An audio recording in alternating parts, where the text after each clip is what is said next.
अस्सलाम वालेकुम। मेरा नाम मुनीरा नईम सोज़र है। चैनल से आप वाकिफ़ होंगे। बहुत सारे बच्चे राब्ते में भी रहते हैं। नोट्स के सिलसिले में बहुत सारी बातें आपकी मौसूल होती हैं।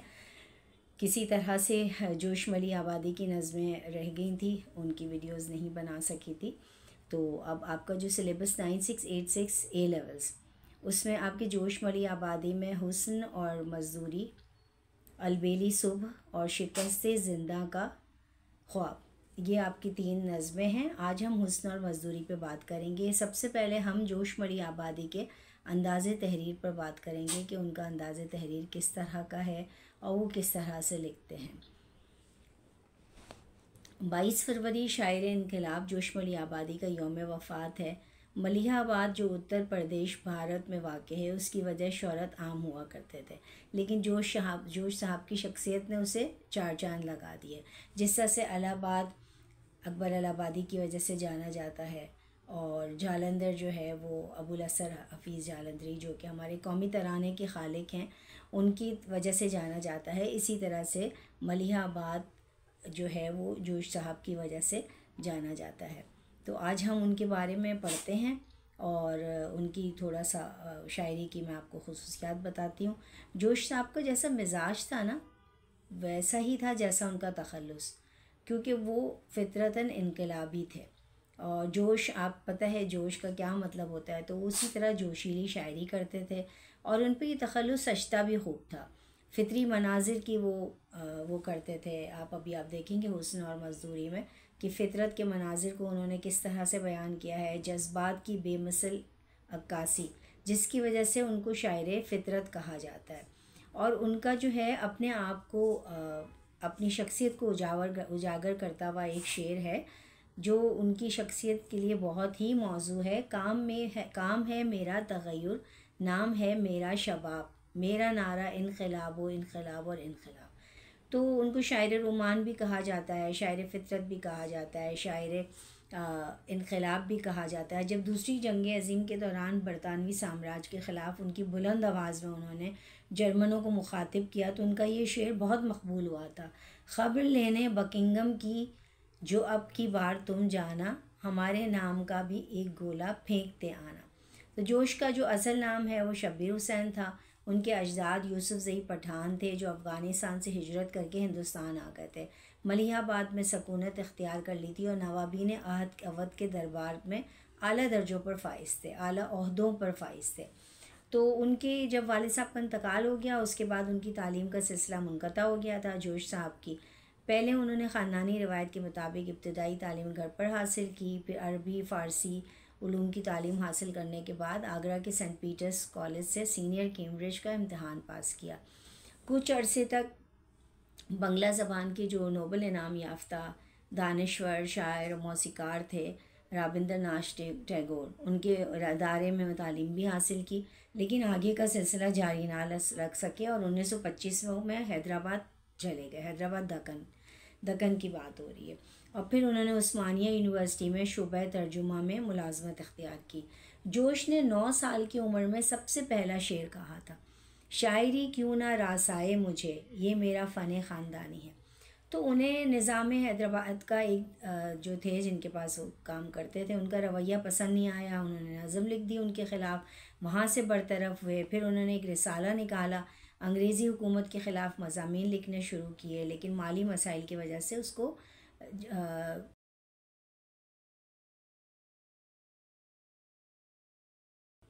वो जारी ना रख सके और आज़ादी की तहरीक के अहम रुकन बन गए। उस ज़माने में उनकी तहरीक आज़ादी के बड़े रहनुमाओं से इतनी ज़्यादा दोस्ताना रिश्ता बढ़ा कि पंडित जवाहरलाल नेहरू जो थे उनसे दोस्ताना कायम हो गया।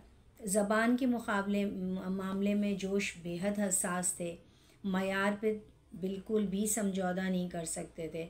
और बहुत कम शौरा ऐसे हैं जिनको आप उर्दू ज़ुबान का जादूगर कह सकते हैं। तो वो वाकई एक जादू की तरह शेर कहते थे। आशिक़ उर्दू भी थे, मोहसिन उर्दू भी थे और उनके बहुत सारे शेर हैं। अब उनकी बेहतरीन नज़मों में हैं जो हमें शिकस्त ज़िंदा का ख्वाब हमारे सिलेबस में शामिल है, किसान शामिल नहीं है, वतन, अलबेली सुबह हमारे निसाब में शामिल है। और हुस्न और मजदूरी हमारे निसाब में शामिल है। मुफलिस बहुत उनकी मशहूर है, खातून मशरिक। शायरी की हर सिन्फ में उन्होंने कामयाब तबा आजमाई की और गज़ल भी लिखी, मरसिया, रुबाई बेहतरीन नमूने। सूर रहमान का बेहतरीन मंजूम तर्जुमा उन्होंने उर्दू में किया। फिर उस शायरी के अलावा सहाफ़त भी की। बहुत अरसे तक उन्होंने जो भारत में एक रिसाला निकलता था आजकल, उसकी इदारत के फ़राइज़ अंजाम दिए। मादरी ज़बान अपनी उर्दू में वो भरपूर गिरफ्त रखते थे, बल्कि उनको अरबी, हिंदी, अंग्रेज़ी, फ़ारसी पर भी अबूर हासिल था। जोश ने अरबी की तालीम मिर्ज़ा हादी रुस्वा से, फ़ारसी और उर्दू की तालीम मौलाना क़ुदरत बेग मलिहाबादी से और अंग्रेज़ी की तालीम मास्टर गोमती परशाद मलिहाबादी से हासिल की। शायरी की इब्तिदा में अज़ीज़ सुखन से अज़ीज़ लखनवी से उन्होंने इस्लाह सुखन ली और 1954 में 1954 में उनको पद्म भूषण से नवाजा गया। फ़िल्मी दुनिया से भी वाबस्ता रहे, गाने भी लिखे उन्होंने। क़याम पाकिस्तान से क़बल उन्होंने शालीमार स्टूडियोज़ में गुजारे, तो वहाँ पर फ़िल्मों के नग़मात उन्होंने लिखे। तो बहुत ही उम्दा उनकी पर्सनालिटी है और ये कूज़े में दरिया को बंद करने के मुतरादिफ़ है, अगर मैं उनका एक किस्म में ये सारी बातें कर लूँ, ठीक है। और फिर उसके बाद 1955 में वो पाकिस्तान आ गए और अंजुमन उर्दू तरक्की बोर्ड से वाबस्ता हो गए। फिर जल्दी उनके इख्तलाफात हो गए और उन्हें वहाँ से सुबुकदोश होना पड़ा। उन्होंने कौमी उर्दू लुग़त जो बनी है हमारी पाकिस्तान में, उसकी तरतीब और तालीफ़ में भरपूर मावनत की।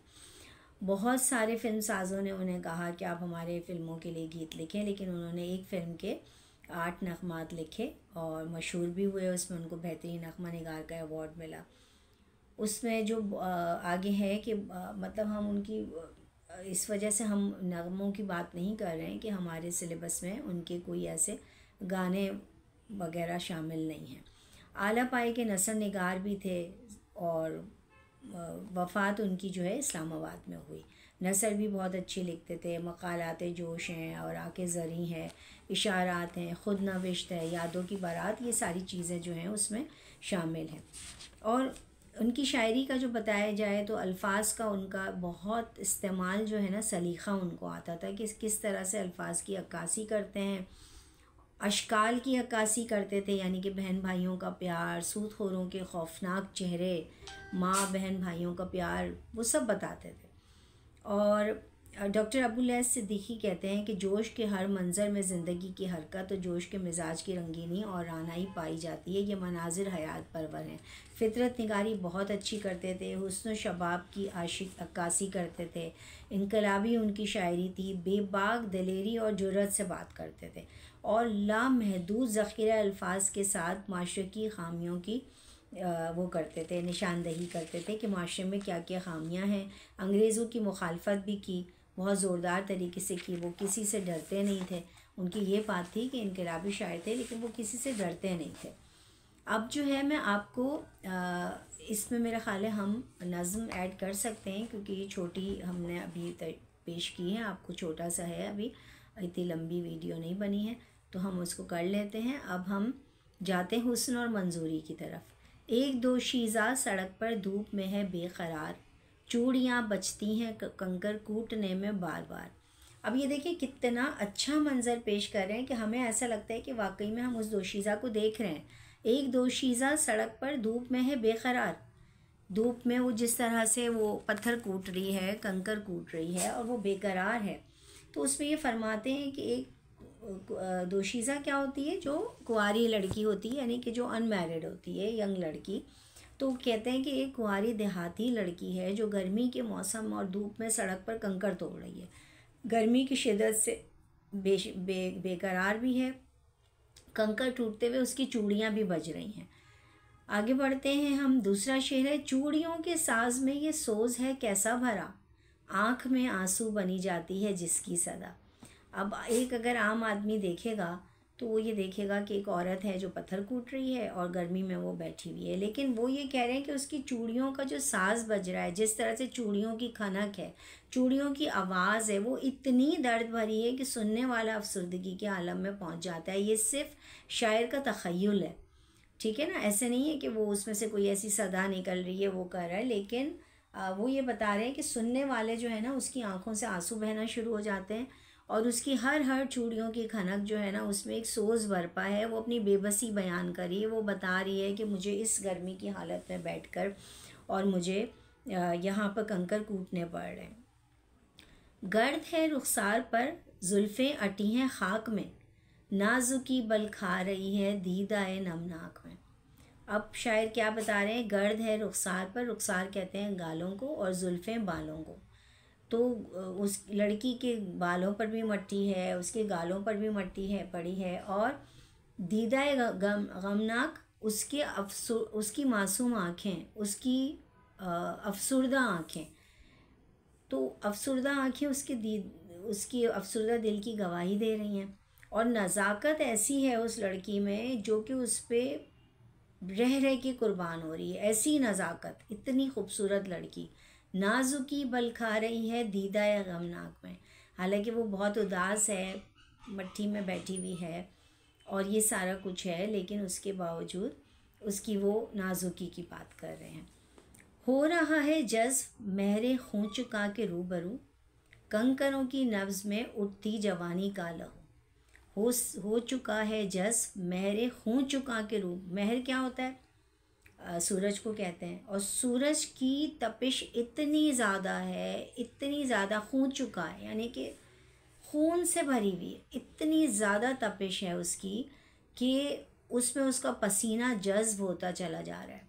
और कंकरों की नब्ज़ में उठती जवानी का लहू, कंकरों की नब्ज़ में जो उसका लहू बह रहा है ना, वो जवानी का लहू किसको कह रहे हैं? उसके पसीने को कह रहे हैं कि धूप में बैठी हुई है और उसका इतना पसीना बह रहा है, उस लड़की का बदन चेहरा पसीने से तरबतर है और पसीना टपक टपक कर कहाँ पे? कंकरों की नब्ज़ के अंदर। नब्ज़ हम किसको कहते हैं? इसको जो हम पल्स को कहते हैं, ठीक है। तो वो मानवी तौर पे उसको बयान तशबीह दे रहे हैं, कंकरों की नब्ज़ बता रहे हैं कि उसमें जज्ब हो रहा है पसीना। धूप में लहरा रही है काकले अंबर सुरुश्त, हो रहा है कम सनी का लोच जुज्वो संगो खश्त। अब बता रहे हैं कि इस कुंवारी लड़की के काले बाल उसके चेहरे पे लहरा रहे हैं, खुशबू बखेर रहे हैं। धूप में लहरा रही है काकुले अंबर की तरह से खुशबू बखेर रहे हैं, मगर उसका अपने बालों की तरफ कोई ध्यान नहीं है, बल्कि वो कंकर तोड़ने में मशगूल है। उसका जो कमसनी का लोच है वो संग, पत्थर और कंकर का जुज़ बन गया है, हिस्सा बन गया है। उसकी जो नाजुकी है, उसकी छोटी उम्र का उसका जो है दोशीज़गी है, उसका जवानी है, वो सब पत्थर की नज़र हो रही है। पी रही हैं सुर्ख किरणें महरे आतिश बार की, नरगिसी आँखों का रंग रस में चंपई रुखसार की। अब वो ये कह रहे हैं कि उसकी खूबसूरती बयान कर रहे हैं कि नरगिसी आँखें हैं उसकी बहुत खूबसूरत, और उसके ऐसे उसके गाल हैं जैसे कि चंपई कलर रंग के गाल हैं उसके, इतने खूबसूरत।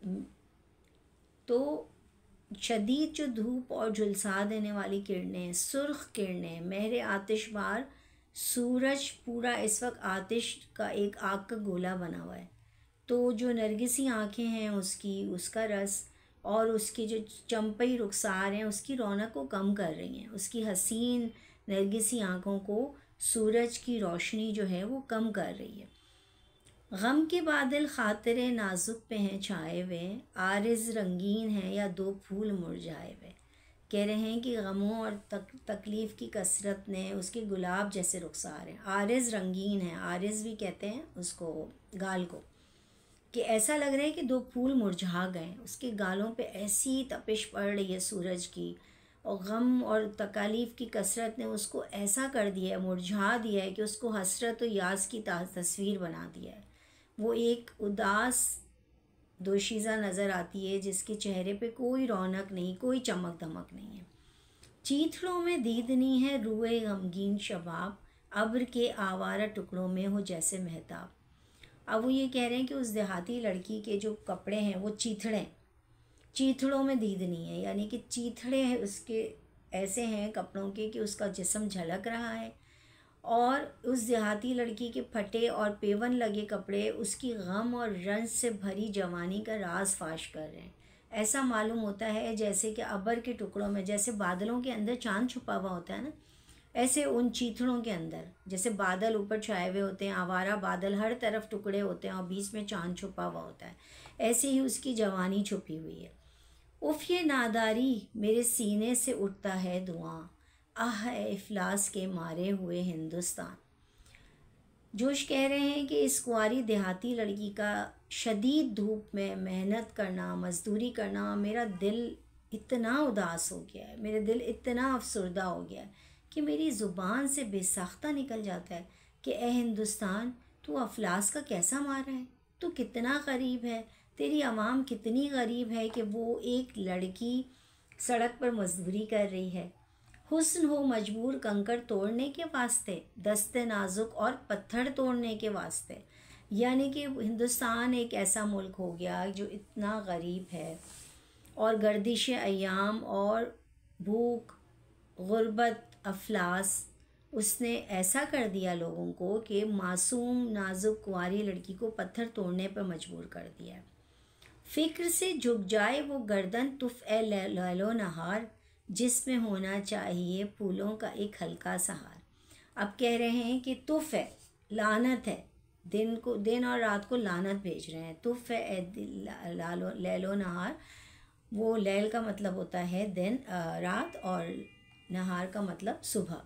वो ये कह रहे हैं कि लानत है ऐसी सुबह और शाम पर कि जिस नाजुक गर्दन में फूलों का हार होना चाहिए वो मेहनत और मजदूरी के लिए झुकी हुई है।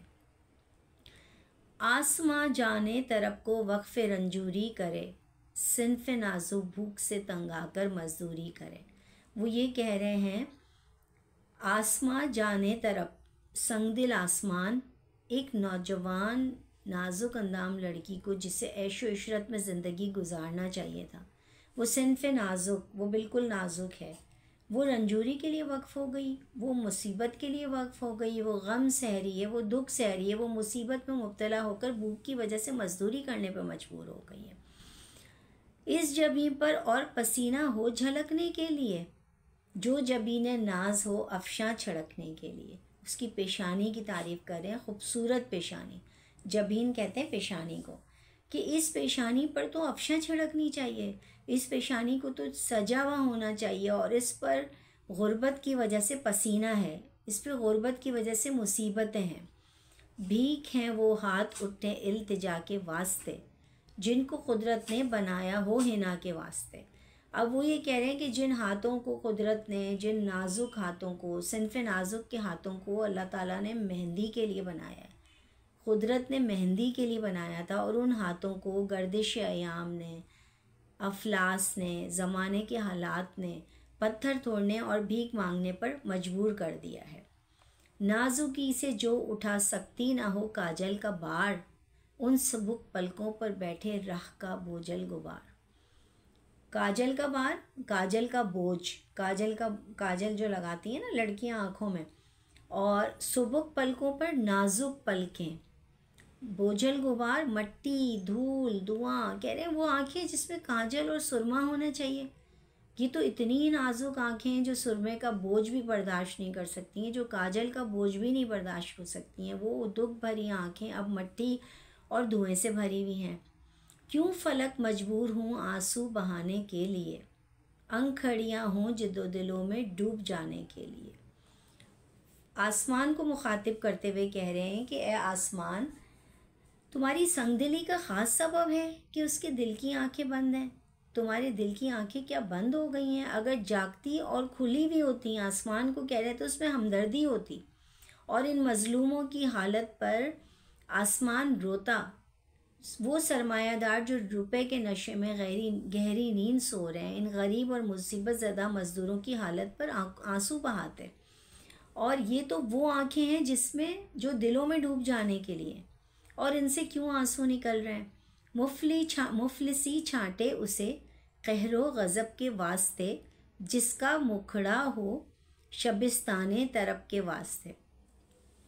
शबिस्ताने तरफ महफिल, रात जो जवानी में रात में महफिल सजाई जाती है उसकी बात हो रही है। मुखड़ा चेहरा, और मुफलिसी गुर्बत, अब कह रहे हैं कि अफसोस के मुफलिसी ने इस खूबसूरत चेहरे को, जिसे जवान रात की मस्त करने वाली महफिल में बिताना चाहिए थी, जिसे अपनी जवानी महफिल में बितानी चाहिए थी, उसको गम और मुफलिसी ने जो है वो वो लिया है, चुन लिया है, और मसाइब का बोझ उस पर हद से ज़्यादा डाल दिया, उस पर हद से ज़्यादा मुसीबतें पड़ गईं। फ़र्ते खुश्की से वो लब तरसे तकल्लुम के लिए, जिसको कुदरत ने तराशा हो तबस्सुम के लिए। वो ये बता रहे हैं कि जो होठों को अल्लाह ताला ने बनाया है, कुदरत ने सिनफ़ नाजुक के होठों को, कि वो मुस्कुराएं और दूसरों को खुश करें, दिल उनका लुभाएं, वो अफलास भूख और प्यास की वजह से इस कदर बेताब हैं कि उनकी बात भी मुंह से नहीं निकल सकती है। वो इतनी गर्मी में वो कूट रही है पत्थर कि वो बात नहीं कर सक रही है। हालांकि उसको तो वो होना चाहिए था कि वो मुस्कुराती तो गुलाब खिल जाते सहरा में। नाज़नीनों का ये आलम मादरे हिंद आह आह, किसके रोने जोरे ना रवाने कर दिया तुझको तबाह। अब कह रहे हैं कि ए हिंदुस्तान, तेरे चाहने वालों का ये आलम है कि उन पर रोना आ रहा है। मुझे नहीं मालूम कि तुम्हारा सुकून किसने तबाह कर दिया है और तुम्हारे चाहने वालों को अफलास और तकलीफ़ में मुब्तला कर दिया है, कि नाज़नीनों का, सिनफ़ नाजुक का, उनका ये हालत है कि वो जो है वो सड़कों पे काम करने पे मजबूर है। खून बरसता था कभी दिन रात तेरी खाक पर, सच बता ए हिंद तुझको खा गई किसकी नज़र।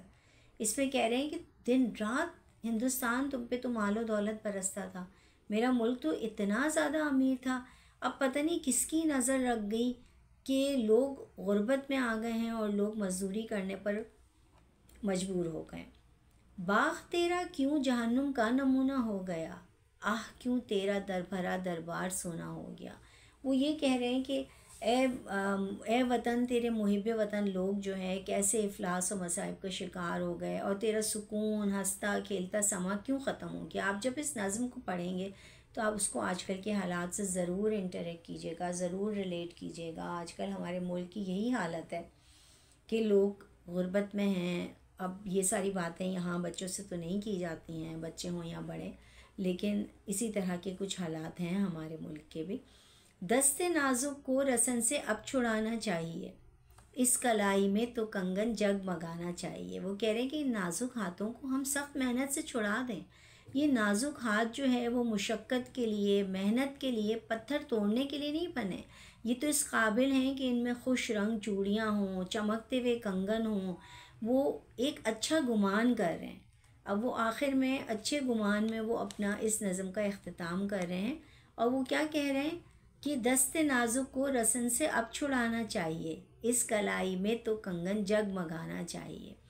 तो इस नज़म आपको उम्मीद है समझ आई होगी। नज़म आपसे एक दरख्वास्त ये है कि आपको पता है कि मैं पढ़ाती हूँ, ऑनलाइन भी पढ़ाती हूँ, लेकिन ऑब्वियसली मैं एक हूँ और मैं हज़ारों बच्चों को नहीं पढ़ा सकती हूँ। इसी वजह से मैंने ये इंसेंटिव लिया था, ये मतलब मैंने कदम उठाया था कि मुझे जो है पढ़ाना है बच्चों को यूट्यूब के थ्रू। तो आप जिनको भी जानते हैं कि जो ट्यूशन्स नहीं ले सकते हैं, जो वक्त नहीं निकाल सकते किसी वजह से कोचिंग के लिए जाने में, तो मेरा पूरा मकसद ये था कि मैं उनको पढ़ाऊँ। ठीक है, तो आप उनको ज़रूर चैनल को आप लाइक भी करें, सब्सक्राइब भी करें, शेयर भी करें। बहुत सारे बच्चे ऐसे हैं इस यूट्यूब पे मेरे, जिन्होंने पिछले टर्म में मुझसे पढ़ा, और कैसे पढ़ा, कोचिंग नहीं पढ़ा, यूट्यूब देखी और मुझसे नोट्स लिए, मुझसे व्हाट्सएप पे बात की, और मुझे बहुत अच्छा लगा। उनके रिज़ल्ट का इंतज़ार है, 13 जब भी उनका रिज़ल्ट है, 13 अगस्त या जब भी, उसका इंतज़ार रहेगा। लेकिन उन लोगों से बिल्कुल ख़ुसूसी तौर पे ये मेरी फरमाइश है कि आप चैनल को ज़रूर ज़रूर बेटा शेयर करें। हमें नहीं पता है कि हमारा एक शेयर किसी भी इंसान की ज़िंदगी बदल सकता है। और उम्मीद करती हूँ आप लोग खुश होंगे। अपनी अपनी जगह जहाँ जहाँ है, अल्लाह पाक आप लोगों की हिफाजत करे, आप लोगों को बिल्कुल अपनी अमान में रखे। अपना बहुत ख्याल रखिएगा। अल्लाह हाफ़िज़।